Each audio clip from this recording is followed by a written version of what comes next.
It started as a dare. A simple, juvenile dare. I bet you one / you'd last the night in the old Harrison factory, Alex had said, his smirk dripping with mockery as we all sat around the bonfire. The others laughed and egged me on. I'd always been the brave one in the group, the one who wasn't afraid of jumping into lakes at midnight or sneaking into places we weren't supposed to go. But this? Spending a whole night in an abandoned building that everyone in town claimed was cursed? It was different. But I couldn't back down. The Harrison factory had been shut down decades ago after a string of gruesome accidents.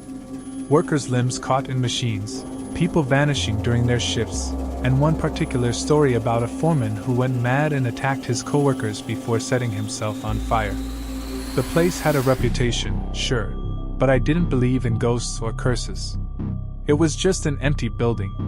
Or so I thought. I arrived at the factory just before sunset. The structure loomed against the crimson sky, its shattered windows like jagged teeth and its walls covered in graffiti and vines.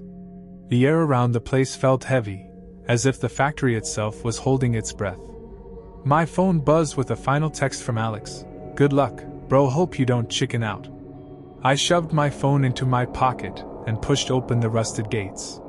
They creaked loudly, the sound echoing into the stillness. The courtyard was littered with broken glass, rusted metal, and the remnants of someone's old campfire. I crossed it quickly, eager to get inside before it got too dark.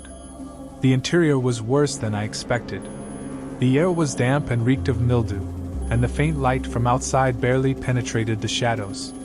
The floor was strewn with debris, old tools, scraps of paper, and even a few dusty work boots. The machinery was still there, massive and rusted, looming like skeletal giants in the gloom. I set up my camp in what looked like a break room. It had a couch that was more springs than cushion and a table with one leg propped up by a brick. I laid out my sleeping bag and took a quick inventory of my supplies: flashlight, snacks, water, and a pocket knife. Just in case. The first few hours were uneventful. I explored the factory, my flashlight cutting through the darkness as I wandered through assembly lines and offices with peeling wallpaper. I took some pictures to show the group later, proof that I'd really been there. It was creepy, sure, but not terrifying. That changed around midnight. I was sitting in the break room, munching on a granola bar, when I heard it. A faint sound, like something scraping against metal. I froze, straining to listen. The sound came again, louder this time, and my heart began to race. It was coming from the assembly line. "It's probably just an animal," I told myself. Raccoons or stray cats could easily get in through the broken windows. But I grabbed my flashlight and knife anyway and made my way toward the noise. The factory was eerily silent except for the occasional drip of water from the ceiling. My footsteps echoed on the concrete floor, and the beam of my flashlight seemed to barely pierce the darkness. When I reached the assembly line, I saw nothing out of the ordinary. Just rows of rusted machines and conveyor belts coated in decades of dust. Then I saw it, a single footprint in the dust. Fresh. My blood ran cold. I wasn't alone. "Hello?" I called out, my voice trembling despite my efforts to sound brave. "Who's there?" No answer. The silence pressed down on me, thick and oppressive. I swung the flashlight around, searching for any sign of movement. That's when I saw a shadow dart behind one of the machines. "Hey! Come out!" I shouted, gripping the knife tightly. My heart was pounding so hard it felt like it might burst out of my chest. I moved toward the machine, each step feeling like it took an eternity. When I rounded the corner, there was no one there. But there was something else. A knife. A large, rusted knife lying on the ground, its blade dark with something that looked suspiciously like dried blood. I swallowed hard, my hands shaking as I backed away. That's when I heard the laughter. It was soft at first, almost like a whisper, but it grew louder and more menacing. It echoed through the factory, coming from everywhere and nowhere all at once. Panic surged through me, and I ran back to the break room, slamming the door shut behind me. My flashlight flickered, casting eerie shadows on the walls. The laughter stopped. For a moment, all I could hear was my own ragged breathing. Then came the footsteps. Slow, deliberate footsteps echoing down the hallway outside. They stopped right outside the door. My hand tightened around the knife as I stared at the doorknob, willing it not to turn. But it did. The door creaked open, revealing a man. He was tall and thin, his face obscured by a dirty hood. In one hand he held a crowbar, the metal glinting in the dim light. His other hand was smeared with something dark and sticky. Blood. "What are you doing here?" he asked, his voice low and gravelly. I couldn't speak. My throat was dry, and my mind was racing. He took a step closer, and I instinctively raised the knife. "Stay back!" I shouted, my voice cracking. "I'll use this!" He laughed, a cold, humorless sound that sent chills down my spine. "You're just a kid. You don't know what you're doing." He lunged at me, and I swung the knife wildly. I felt it connect, heard him grunt in pain, but it only seemed to make him angrier. He swung the crowbar, and I barely managed to dodge it. The room was too small, too cluttered. There was nowhere to run. We struggled, the knife slipping from my grasp as he tackled me to the ground. His hands were around my throat, squeezing the life out of me. Desperation gave me strength, and I kicked out, knocking him off balance. I scrambled to my feet and grabbed the nearest thing I could find, a broken chair leg. I swung it with all my might, hitting him square in the head. He collapsed, unconscious or dead, I didn't care which. I grabbed my phone and ran, not stopping until I was out of the factory and back in the safety of the streetlights. I called the police, my hands shaking so badly I could barely dial. They arrived within minutes, and I led them back to the factory. The man was gone, but they found his workshop, a hidden room filled with knives, chains, and bloody clothes. He'd been living there, hunting anyone foolish enough to wander in. They never caught him. To this day, I can't walk past the old Harrison factory without feeling a shiver run down my spine. The man is still out there, somewhere. And every time I hear a creak in the floorboards or the scrape of metal, I'm reminded of that night. I survived, but a part of me will always be trapped in that factory, haunted not by ghosts but by the darkness within humanity itself.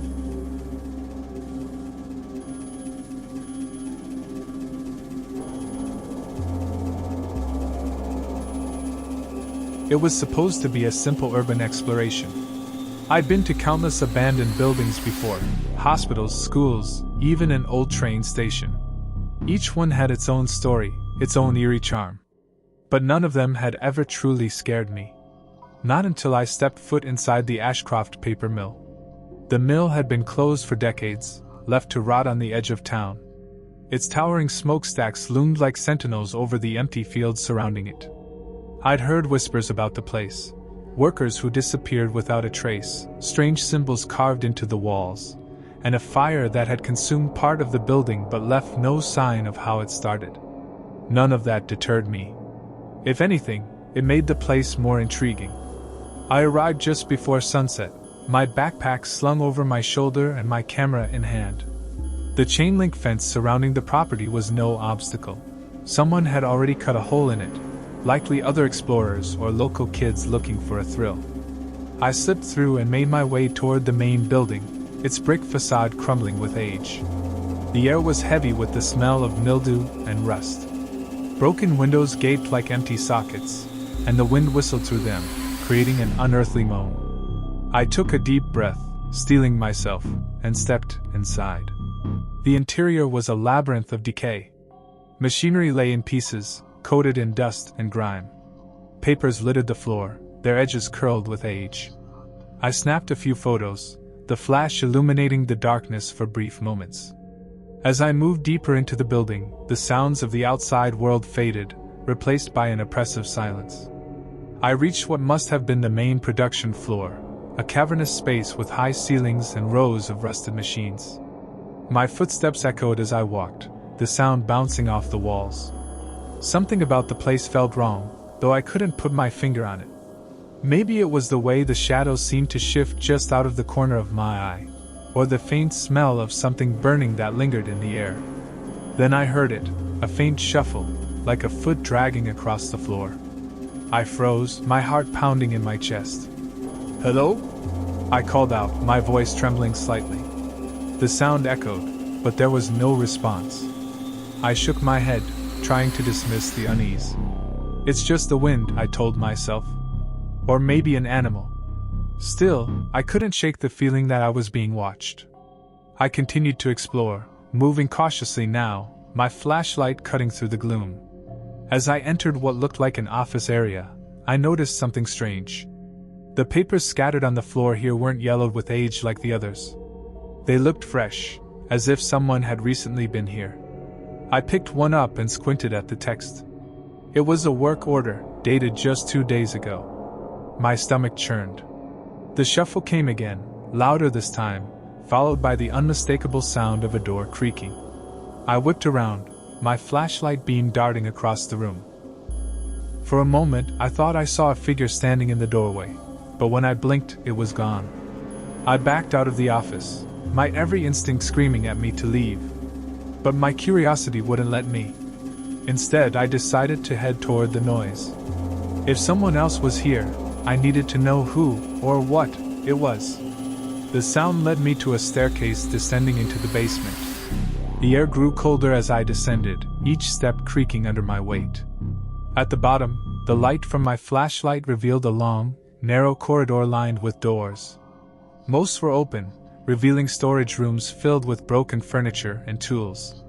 But one door at the far end was closed, and from behind it, I could hear a faint hum. I approached cautiously, my hand trembling as I reached for the doorknob. The metal was icy cold under my fingers. I turned it slowly and pushed the door open.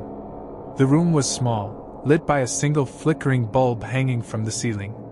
In the center stood a table, and on it lay a collection of knives, ropes, and what looked like surgical tools. My stomach turned as I took in the sight. The walls were covered in photographs, each one showing people I didn't recognize. But the expressions on their faces were unmistakable: fear, pain, and despair. I stumbled back, my mind racing. Who had set this up? And why?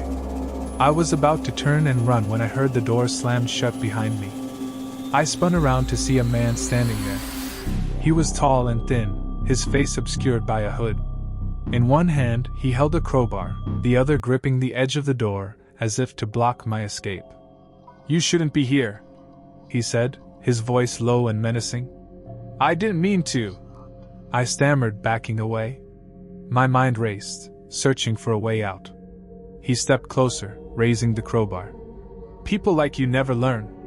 Always poking around where you don't belong." I reached for my backpack, fumbling for anything I could use as a weapon.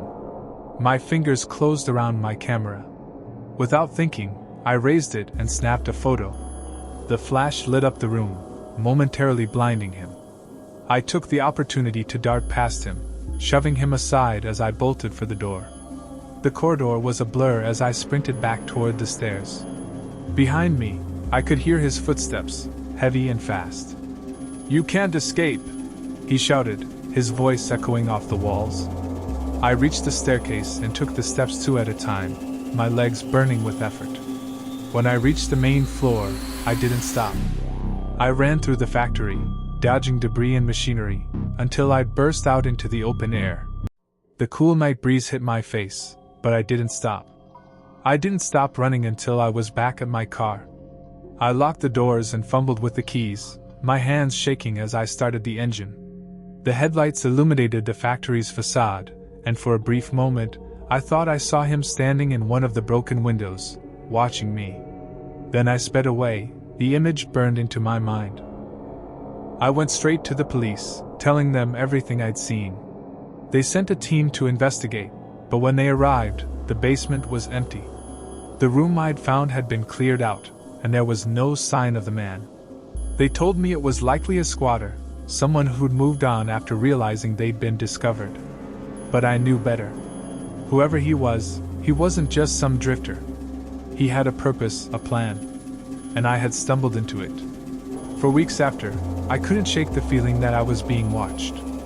Every shadow seemed to hold his silhouette, every creak of the floorboards a sign he was near. Eventually, the fear faded, but it never truly went away. I stopped exploring abandoned buildings, stopped chasing the thrill. Some places are abandoned for a reason, and some mysteries are better left unsolved.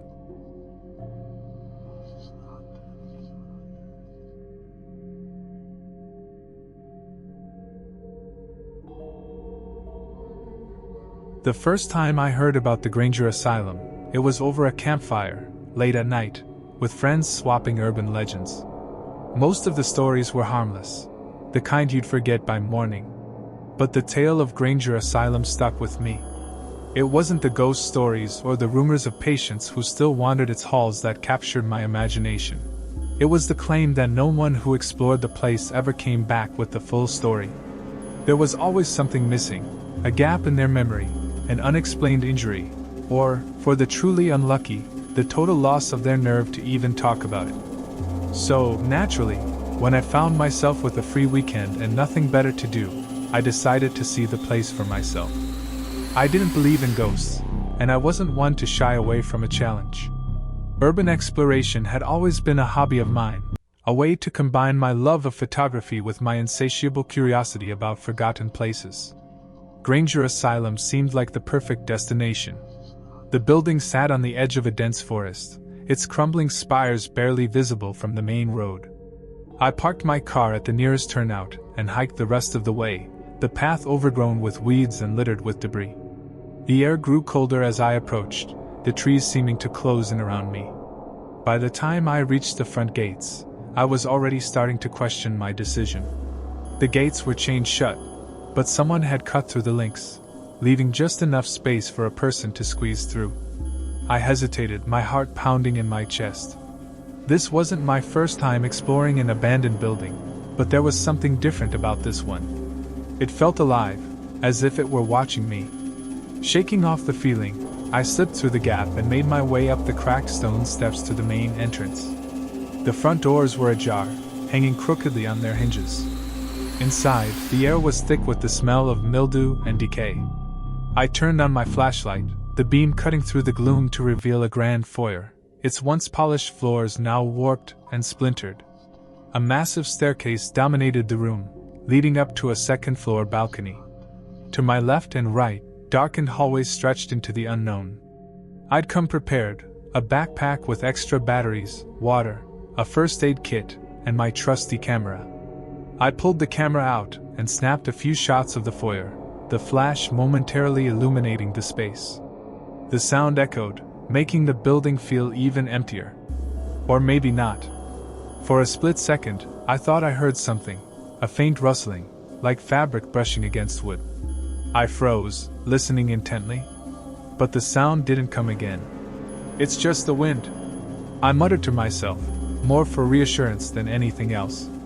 Still, I couldn't shake the feeling that I wasn't alone. I decided to start with the first floor, working my way through the hallways one by one. Most of the rooms were empty, their contents long since looted or decayed beyond recognition. A few held remnants of their past lives, a broken wheelchair here, a rusted gurney there. I took my time, photographing anything that caught my eye. As I moved deeper into the building, the sense of unease grew stronger. The shadows seemed darker here, the air colder. I found myself glancing over my shoulder more and more, convinced that I'd see someone standing there. But each time, there was nothing. Just the empty hallway behind me. Then I found the first clue that something was very wrong. It was in what appeared to be a common room, its walls covered in peeling paint and graffiti. On the floor, arranged in a perfect circle, were dozens of photographs. They were old, their edges yellowed and frayed, but the images were clear.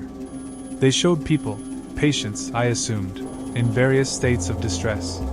Some were crying, others screaming. A few stared blankly at the camera, their eyes hollow and lifeless. In the center of the circle was a single photograph, larger than the rest.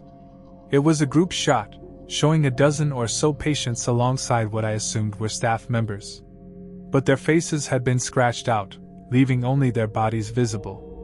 My stomach churned as I stared at the image. Something about it felt wrong, deeply wrong, as if I were looking at something I wasn't supposed to see. I took a step back, my foot crunching on something. I looked down to see shards of glass scattered across the floor. My flashlight beam followed the trail to a shattered window at the far end of the room. Beyond it, the forest loomed, its branches swaying in the breeze. For a moment, I thought I saw a figure standing among the trees, watching me.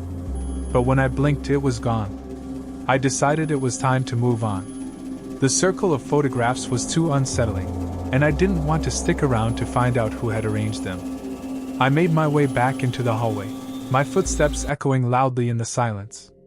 As I turned a corner, I came face to face with a man. He was standing in the middle of the hallway, his back to me, his head tilted as if listening for something.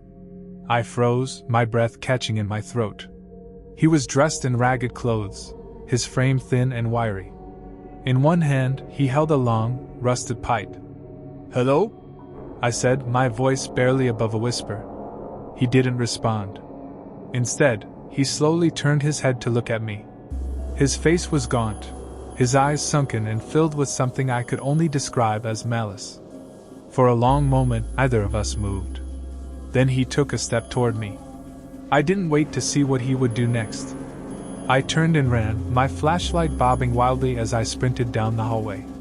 I could hear him behind me, his footsteps heavy and deliberate. My heart was pounding, my breaths coming in short, panicked gasps. I darted into the first open door I saw, slamming it shut behind me. I pressed my back against it, trying to steady my breathing. The room was small, filled with broken furniture and scattered papers. I scanned the space, looking for anything I could use to defend myself. My eyes landed on a metal chair leg, its end jagged and sharp. I grabbed it, gripping it tightly as I listened for the man's footsteps. They grew louder, closer, until they stopped just outside the door. I held my breath, praying that he would move on. But then the doorknob rattled, and I knew I was out of time. The door burst open, and he lunged at me, the rusted pipe swinging toward my head. I ducked, swinging the chair leg in return. It connected with his arm, and he let out a grunt of pain. But he didn't stop. He swung again, and this time, the pipe caught my shoulder, sending a jolt of pain down my arm. I stumbled back, my vision blurring with tears. He advanced, his eyes burning with fury. Desperation took over, and I lashed out again, this time aiming for his legs. The chair leg struck true, and he crumpled to the ground with a howl. I didn't wait to see if he would get back up. I ran, my injured arm hanging uselessly at my side. The hallways were a maze, but I didn't care where I was going as long as it was away from him. Finally, I found a staircase and bolted up it, my legs burning with effort. The second floor was even darker than the first, the windows boarded up or covered in grime. I could hear him below, his shouts echoing through the building. He was coming for me, and I had no idea how to stop him. I ducked into a room at random, slamming the door shut and locking it. The room was empty except for a single desk and a chair. I collapsed into the chair, my entire body trembling. My flashlight flickered, its battery dying.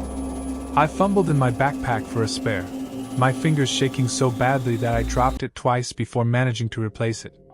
When the light came back on, I nearly screamed. On the desk in front of me was a notebook, its pages filled with scrawled handwriting.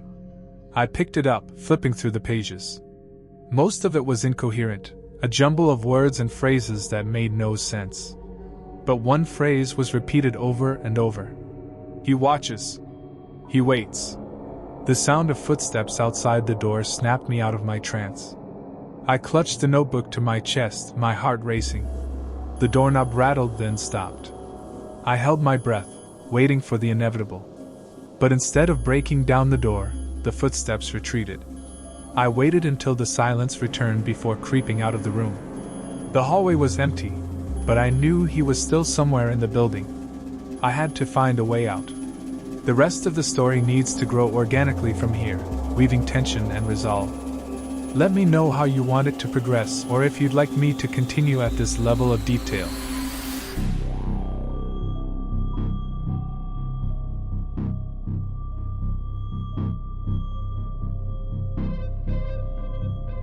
Hey everyone, thank you so much for supporting this channel. It truly means a lot. As a broke college student editing all my videos on an Android phone, it takes a lot of effort to bring these stories to life.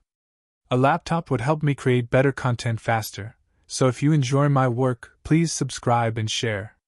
Your support makes all the difference. Thank you so much.